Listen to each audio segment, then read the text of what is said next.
400 विमानतळ तुमचं टार्गेट आहे.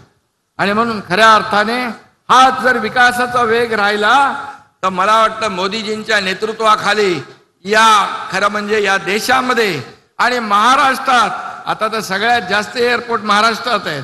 आणखी आपल्याला महाराष्ट्रात एअरपोर्ट करायचे आहेत, नाईट लँडिंग करायचं आहे. आणि खऱ्या अर्थाने आम्ही पालघरमध्ये देखील 3रा एअरपोर्ट करतोय आणि त्याला देखील तुमचं योगदान आवश्यक आहे.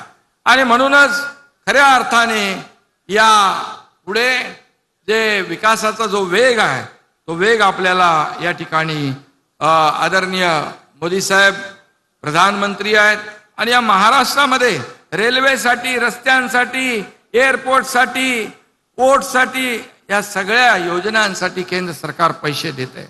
आपण रेल कनेक्टिव्हिटी करतोय, एअर कनेक्टिव्हिटी करतोय, रोड कनेक्टिव्हिटी, पोर्ट कनेक्टिव्हिटी करतोय आणि ऍक्सेस कंट्रोल रोड बनवतोय.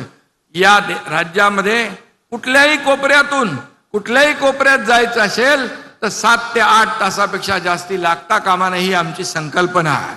आणि म्हणून नागपूर मुंबई पूर्वी 15 तास, 20 तास, 18 तास लागायचे.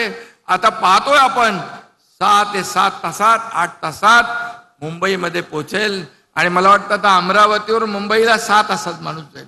6 तासामध्ये अमरावतीचे पालकमंत्री बावनकुळे आता 6 तासात नागपूर टू मुंबई. हे चमत्कार जो आहे हा समृद्धी महामार्गाचा आहे. आणि म्हणून मी एवढंच सांगतो, या ठिकाणी एअरपोर्ट झालाय, आता फ्लाइंग क्लबचा देखील शुभारंभ झालेला आहे. मोठी जागा आहे, फ्लाइंग क्लब होईल, मोठ्या प्रमाणामध्ये ट्रेनर मिळतील, पायलट आपल्याला मिळतील. आणि खरं म्हणजे इथून विमान जेव्हा आकाशात झेपावतील तेव्हा त्यांच्यासोबत अमरावतीची प्रगती आणि विकासही झेप घेणार आहे.